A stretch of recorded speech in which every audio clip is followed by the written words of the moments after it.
what we really have approved here is a prodrug where we're giving RNA and we're asking your cells to manufacture the vaccine with never checking whether the cells are making the vaccine correctly. Tamara Ugolini here with Rebel News to bring you what I think should be another nail in the coffin that the safe and effective marketing slogan we've been incessantly expected to blindly follow is unsubstantiated. In today's report and interview, I am bringing you a two-part follow-up with scientist and genomics expert Kevin McKernan, who was former research and development lead at the Human Genome Project and has pioneered work in the field of genome sequencing for over 30 years.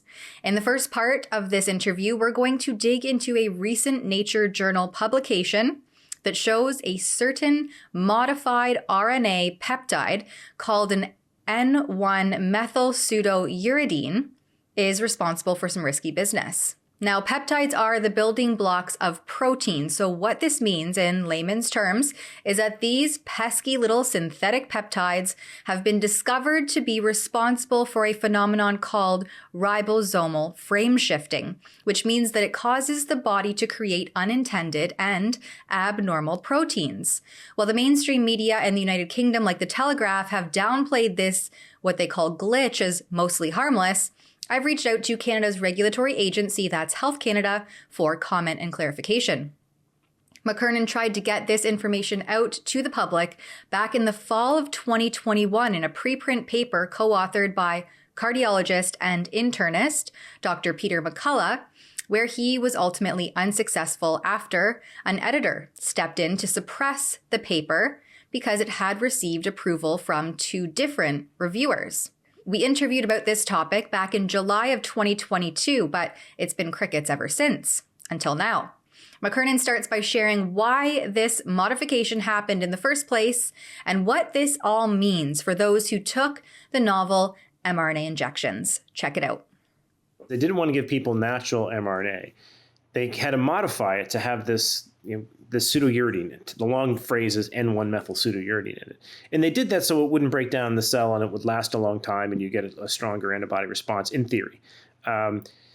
So you saw NIH at one point many years ago post that, hey, it's nothing to worry about. It's natural. It's natural RNA. You can inject this. And that's a flagrant lie from the NIH because they have a patent that they have over $550 million of royalty coming in from Moderna.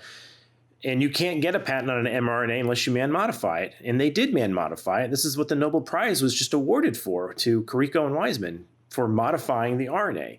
So playing this game of pulling the wool over the eyes of the public by the NIH saying, hey, it's natural, don't worry about it. It's like no other, just like every other RNA that you have in your body, it's not going to harm you. And then on the other side, they're collecting, hundreds of millions of royalties, handing out Nobel Prizes, saying how novel it is and how different it is. This is just they're speaking out of both sides of their mouth, and it's frustrating. And if someone like myself, who's been funded for over $30 million from them, steps up and says you're lying, I get booted from Twitter. I get community notes added to my threads, and I can't even comment on those in a world that's supposed to be free of censorship, according to Elon. There's still suppression going on. This paper doesn't ring a bell as if we finally figured this out and the world's going to cave on these mRNAs. I think quite differently. They're gearing up to actually improve them so they can replace every other prior vaccine that's going off patent with this stuff. Yeah, because the paper does continue to tout that, safe and effective, and it really champions the mRNA platform. But it also points out that this one particular synthesized protein in there, and I'll refer to it just simply as N1 for the purpose of this report, that is actually responsible for messing up or slipping a gear, so to speak, in the genetic sequence every so often, which can create other things. And from what I gather, that's largely unknown as to what it can create. But from your perspective, what does this mean, and what are the potential repercussions of such a slip, or I think the Telegraph called it a glitch?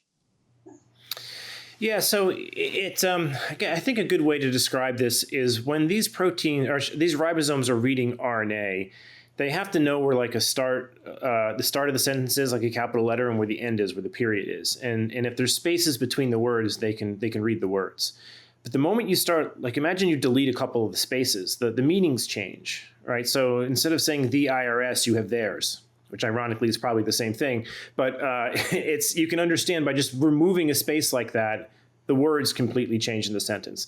That's what's happening when you get a frame shift, is that the ribosome skips by one base, and now it's reading every codon offset, and so it's reading gibberish. And that makes these foreign proteins that your body's never seen before, and we don't know what they do. We don't know if they're amyloidogenic. We don't know if they're toxic in any way. Now, the concern that we raised in our paper back in 2021 is that at the end of Pfizer's sequence, on the 3' UTR, which is the region after the stop codon, where the thing's supposed to stop reading, there was a set of amino acids over there that if they were frame shifted and you read them out of frame, they would code for human proteins like GP130 and a mitochondrial peptide of some sort. And we thought, hey, look, that's dangerous. If this thing ever frame shifts, you're going to have a chimeric spike to human antigen. And maybe that could create autoimmunity. And, here we are a few years later, and there's all these reports of autoimmunity. I don't know if it's because of that, but this paper certainly opens up the door that that's no longer a theoretical or hypothetical. That's actually something they've measured it making wrong proteins. Now, whether it's making the ones we predicted, I don't know yet. I've got to kind of go through the paper in more detail, but it's clearly making different proteins than what was predicted. So this really brings us back to I want to just go back to the discussion we had, which was, I think, when was it, 2022 or something? We were talking about this, the paper we had that got censored. So what we're trying to get across there is that what we really have approved here is a prodrug where we're giving RNA and we're asking your cells to manufacture the vaccine with never checking whether the cells are making the vaccine correctly. So it's a prodrug that has no QC drug, and they've somehow managed to get this through the FDA without ever having to characterize this. And I think what's really telling is that we now have another paper out in this Nature paper that demonstrates when you run these things in cells and get them to make proteins from the mRNAs, they make a smeary set of bands, which we were complaining about back then. And then you go and look at Pfizer's documentation and they look fabricated. Like they have these perfectly clean Western blots. And everyone's like, how did you get those clean Western blots? It's almost as if it was image manipulated. There's a great series on this called Blotgate that Jicky covers and many others, where they've gone and done image dissection of what were on their Western blots, and they look fabricated. And then you see everyone else who touches these mRNAs and puts them through cells gets smears on Western blots. So something's going on here where they've pulled the wool over the eyes of the regulators, saying that nothing to see here. We have a clean mRNA and it makes a couple bands on a gel. But when outside parties do this, they don't see what Pfizer reported. And so now we've got this paper to deal with where it's showing frame shifting, and they're saying, well, we don't know that's causing any harm. And they're going to keep moving the goalpost of there's no evidence that SV40 is a problem, and there's no evidence that these mutated peptides are a problem, and everything becomes the absence of evidence is evidence of absence type of thing, where we know in science the reverse is true. The absence of evidence does not mean that there's evidence that you have evidence of absence. What you have is something that you never understood injected into billions of people. Right. And everybody who tried to alert the public to that this was still an experiment, it had never been done before, especially on this massive scale, global scale, they were deemed misinformation spreaders and dangerous anti-vaxxers.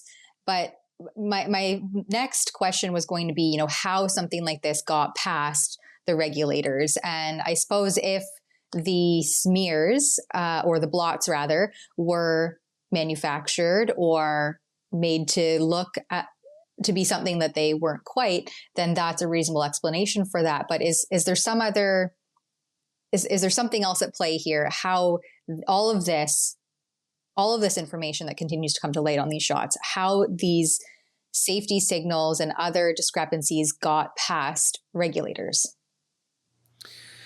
I've heard a couple theories on that, and it's a bit speculative. So I've spoken to some people who are former FDA folks, and their biggest concern in the pandemic was that the pandemic sent everybody home.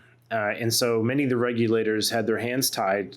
They couldn't get to their labs. They couldn't run anything. They couldn't verify things. So once you have an entire culture that's working from home, you've somewhat in a very ingenious way, but I think by Pfizer, or just by the generation of this fear of this virus, sending everyone home means everyone is panicked. They're going to approve anything, and they can't double check anything. When the exact opposite is what's needed during a pandemic. Is we need more freedom of speech.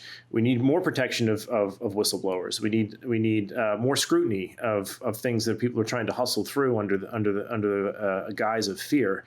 Fear is what shuts down logic, and so they very, I think, intelligently weaponized fear and created an isolation process. I mean, that's how they ran the Manhattan Project, right? Is they had this sort of compartmentalization of information, and the moment you create fear, separate people, you can compartmentalize society, and then get the money printers flowing and get everyone on board for this one massive theft that's occurred. So I don't know. I think that may have something to do with it. But the challenge I'm seeing now is that it appears everyone is captured or pregnant from their prior commitment on this, right? The FDA, now that they're back in the office, isn't reverting on this. They seem to be digging their heels in. And this is something that many have warned us about, who have always studied FDA behavior, is that it's much harder for them to reverse an approval of a drug than to approve a drug. We saw this on Vioxx. It went on for 5 years before they realized, okay, maybe that's a mistake. We're going through this with the opiate epidemic as well, is that once the regulators have bought into this, they're unlikely to reverse it. And it doesn't help when we have regulators revolving doors here. We have two of the regulators that approved Moderna are now working at Moderna, and we have Scott Gottlieb, who is on the board of Pfizer, right? This is all. This is basically a racketeering operation at this point, and I don't think we're going to get putting any faith in that organization righting the ship. I think is misguided. They're not going to do it. I think it's going to have to happen at the state level or different jurisdictions. I'm kind of curious how it's going to happen in Canada, because I've seen recently Canada is now putting pressure on news organizations like yours. There's some regulation up there about social media not being able to share non-Canadian approved media, which is going to make this even more difficult for people in your jurisdiction to understand what's going on at Health Canada. The censorship of the Justin Trudeau Liberal regime through harmful legislation like Bill C-18, the Online News Act, aside, I did reach out to Health Canada for clarification on this recent paper and peer review finding. I asked, is Health Canada aware of this data? If so, when did they become aware? And if not, why? Number 2, was this disclosed to Health Canada by the manufacturer? If not, will you be conducting a review to determine why and what else was not disclosed? Number 3, what are the potential toxic effects caused by this revelation? And lastly, what steps has or will Health Canada take to prevent harm and inform the public of these findings? Now, at the time of this report, no one responded to my media request, but stay tuned for part 2, where McKernan and I will dig a little bit more into the censorship aspect of all of this, and I will feature a response if received by then. Although silence does certainly speak for itself. For Rebel News, I'm Tamara Ugolini.